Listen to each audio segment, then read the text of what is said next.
Hey, we're talking about Billy Joel, his new documentary, and Gen X. Stick around. Hi, welcome to the Gen X Reference Desk. Billy Joel has a new documentary out. It's on HBO Max, and it's called And So It Goes. If you are a fan of Billy Joel, or just like documentaries, or just curious, go watch it. It is really good. It is 3 hours, and it is intense. I knew a lot about Billy Joel, but I don't think I knew all that. I came away going, this is somebody very complex, boomer, and highly talented.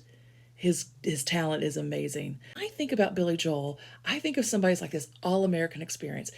His work has truly added to the American songbook of these wonderful songs. I mean, for Gen X, they've basically been the songs of our life, of our youth and growing up, and from the 70s and the 80s and into the 90s. And that, I mean, everybody loves Billy Joel. I mean, he's like a New York, he's an American icon, he's a New York icon. He's Billy Joel. I mean, he went to the Soviet Union, y'all. And then his second wife is Miss All American Christy Brinkley. Hello. But there's so much more to Billy Joel, and that's what I found. Let's talk about that. If you have not watched the documentary and you don't want any spoilers, then you need to stop right now. P.S. If you stop, everybody's going to talk about you. Just saying, we're not going to talk about you. Okay, so anyway, in the documentary, one of the things I thought was most interesting is that Billy Joel is the son of an immigrant. His family, the Joel family or the Joel family, is from Nuremberg, Germany, and which is a beautiful town. I've been there. Beautiful town, but it's a really crappy place to be if you are Jewish and these guys are in power. In the words of Indiana Jones, I hate these guys. The Joel family is doing very well. Billy Joel's grandfather has a successful mail order business, and they're doing great. But the pressure continues to build on the Joel family, and they eventually need to.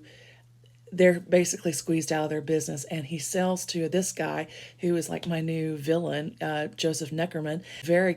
Is a very lucrative business where bargain basement prices. See this little red dot? Okay, that's the Joel house in Nuremberg. It's still standing.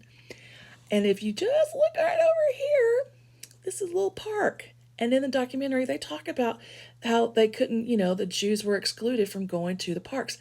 This little park right here is not just a little park. This is the parade. This is the parade grounds.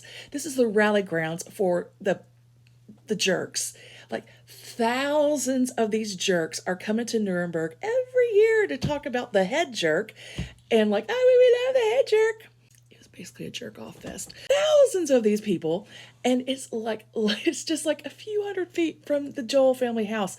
Billy's father talked about how you could hear them, you could see them. They're everywhere. That has to be heavy on you, I mean, just all that, oh, around you. The Joel family does eventually get to immigrate. They immigrate to Cuba, and then they come into the United States, into New York. One of his ancestors, I believe it's his grandfather's brother, tries to immigrate on the boat outside of Cuba, and they get sent back. Unfortunately, they are transported to Auschwitz.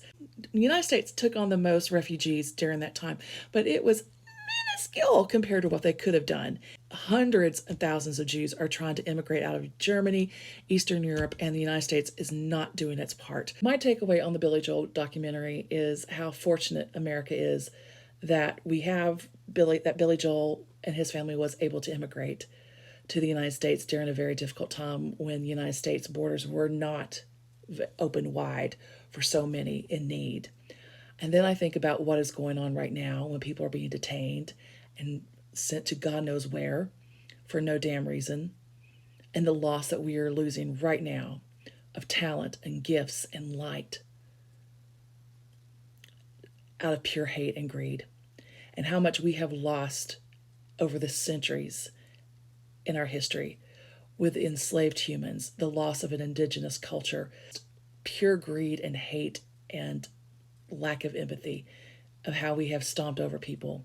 When you go to some place like Nuremberg, it's a beautiful town. It's been rebuilt since the war, but you don't have to scratch the surface very hard to know what's hidden.